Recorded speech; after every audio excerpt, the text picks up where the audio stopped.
দর্শক, বঙ্গভবন থেকে আপনাদের সঙ্গে সরাসরি যুক্ত হয়েছি। আপনারা জানেন যে ঠিক যদি একটু জানিয়ে যে কিছুক্ষণ আগেই কিন্তু ঠিক বঙ্গভবনের একেবারে সামনে এই জায়গাটিতে কিন্তু রাষ্ট্রপতির পদত্যাগের দাবিতে কিন্তু আন্দোলন করছিলেন জুলাই মঞ্চর নামের একটি সংগঠন, এবং জুলাই মঞ্চের ব্যানারে কয়েকজন শিক্ষার্থী এসে কিন্তু বঙ্গভবনের ঠিক সামনের জায়গাটিতে বসে তারা কিন্তু রাষ্ট্রপতির পদত্যাগের দাবিতে তারা কিন্তু আন্দোলন করছিলেন। এবং আপনারা জানেন যে গতকাল রাতে কিন্তু মূলত সাবেক রাষ্ট্রপতি আব্দুল হামিদ তিনি কিন্তু দেশ ছেড়ে চলে গিয়েছেন, এবং তার পরবর্তী থেকেই কিন্তু রাত থেকেই কিন্তু সামাজিক যোগাযোগ মাধ্যম সহ বিভিন্ন যেই মাধ্যমগুলো রয়েছে সেই জায়গাগুলোতে থেকে কিন্তু নানা প্রশ্ন উঠতে থাকে যে রাষ্ট্রপতি কেন চলে গেলেন বা তিনি কিভাবে চলে গেলেন, নানা বিষয়গুলো নিয়ে কিন্তু আলোচনা হচ্ছিল। এবং ঠিক সন্ধ্যের পরপরই আমরা যেমনটি জানতে পেরেছিলাম যে মূলত জুলাই মঞ্চ নামে একটি সংগঠন, তারা মূলত আব্দুল হামিদ, সাবেক রাষ্ট্রপতি আব্দুল হামিদ তিনি কিভাবে আসলে দেশ ছেড়ে চলে গেলেন এবং কেন চলে গেলেন এই বিষয়গুলো নিয়ে তারা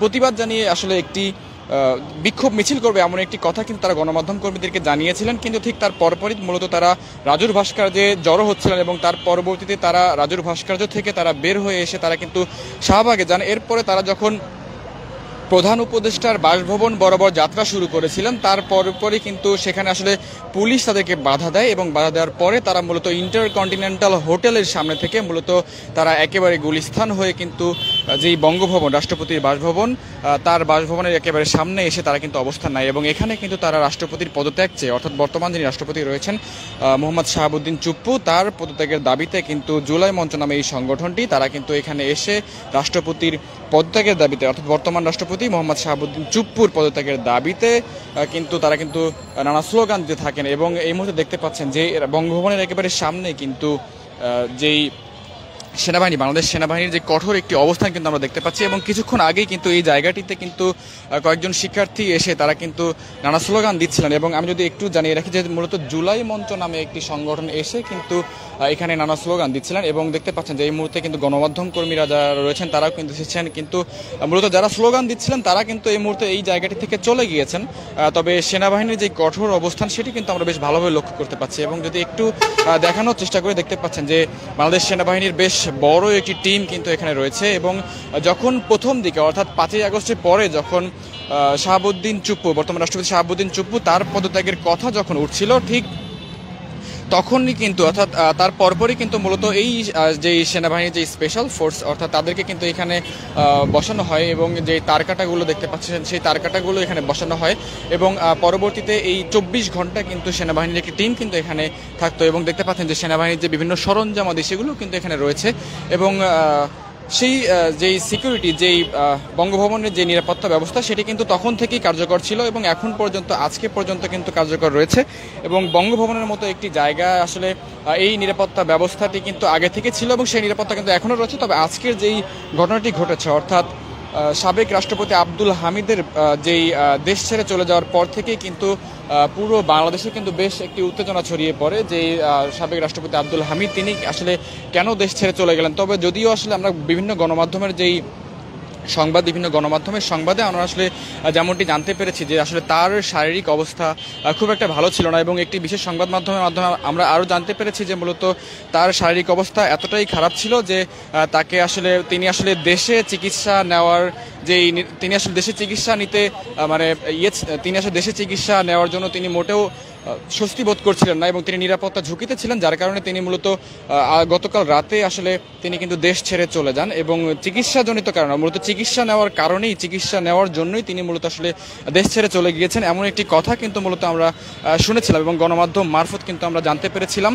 কিন্তু আসলে পরবর্তীতে আসলে সেই ঘটনাকে কেন্দ্র করে, অর্থাৎ সাবেক রাষ্ট্রপতি আব্দুল হামিদের আসলে দেশ ছেড়ে চলে যাওয়াকে কেন্দ্র করে তিনি কেন গিয়েছেন বা কীভাবে গিয়েছেন সেই বিষয়গুলো কেন্দ্র করে কিন্তু আজকে মূলত ইনকিলাব মঞ্চ এবং যে বিভিন্ন আসলে জুলাইয়ের যেই সংগঠনগুলো, অর্থাৎ জুলাইয়ের পরবর্তীতে যেই সংগঠনগুলো এসেছে তারা কিন্তু নানা কথা বলছেন, তারা কিন্তু নানা মন্তব্য করছেন যে সাবেক রাষ্ট্রপতি আব্দুল হামিদ তিনি কেন আসলে দেশ ছেড়ে চলে গিয়েছেন, সেই প্রশ্নগুলো কিন্তু তারা বারবার তুলছেন। এবং সেই জায়গাটি থেকেই কিন্তু মূলত সেই জায়গাটি থেকেই মূলত কিন্তু আব্দুল হামিদ তিনি আসলে সাবেক রাষ্ট্রপতি আব্দুল হামিদ তিনি আসলে কেন চলে গিয়েছিলেন সেই কথা কিন্তু বারবার প্রশ্নটি উঠে আসছে এবং সেই জায়গা থেকে কিন্তু আজকে ইনকিলাব মঞ্চ যেমনটি প্রশ্ন তুলেছেন যে স্বরাষ্ট্রমন্ত্রীর কাছে, স্বরাষ্ট্রমন্ত্রীকে 3 দিনের আলটিমেটাম দিয়েছে ইনকিলাব মঞ্চ যে সাবেক রাষ্ট্রপতি আব্দুল হামিদ তিনি কেন দেশ ছেড়ে চলে গিয়েছেন সেই প্রশ্নটি তিনি রেখেছেন এবং সেইটি খোলাসা করে উত্তর দেওয়ার জন্য কিন্তু বলেছেন জুলাই মঞ্চ পক্ষ থেকে। এবং আরও বলা হয়েছে যে কারা আসলে তাদেরকে যেতে সাহায্য করেছে, বিমানবন্দর থেকে আসলে সাবেক রাষ্ট্রপতি আব্দুল হামিদকে কে চলে যেতে বলেছেন এবং কারা আসলে ফোন করেছিল এমন কথাও কিন্তু বলেছেন ইনকিলাব মঞ্চের পক্ষ থেকে। এবং তার পরবর্তী থেকে আসলে আমরা যেমনটি দেখতে পেরেছি যে জুলাই মঞ্চ নামে যে একটি ব্যানার, জুলাই মঞ্চ নামে একটি প্ল্যাটফর্ম, তারা মূলত আমরা যেমনটি দেখেছি যে তারা মূলত আসলে যেই রাজুর ভাস্কর্য রয়েছে ঢাকা বিশ্ববিদ্যালয়ের রাজুর ভাস্কর্য, সেই রাজুর ভাস্কর্যে তারা মূলত জড়ো হয়েছিলেন এক এক করে ঠিক 8টার দিকে। এবং তার পরবর্তীতে আসলে আমরা যেমনটি দেখতে পেয়েছি যে 8টার পরবর্তীতে আসলে তারা যখন টিএসসি থেকে অর্থাৎ রাজুর ভাস্কর্য থেকে তারা মূলত শাহবাগে অবস্থান নেয় এবং শাহবাগে অবস্থান নেওয়ার পরবর্তীতে তারা মূলত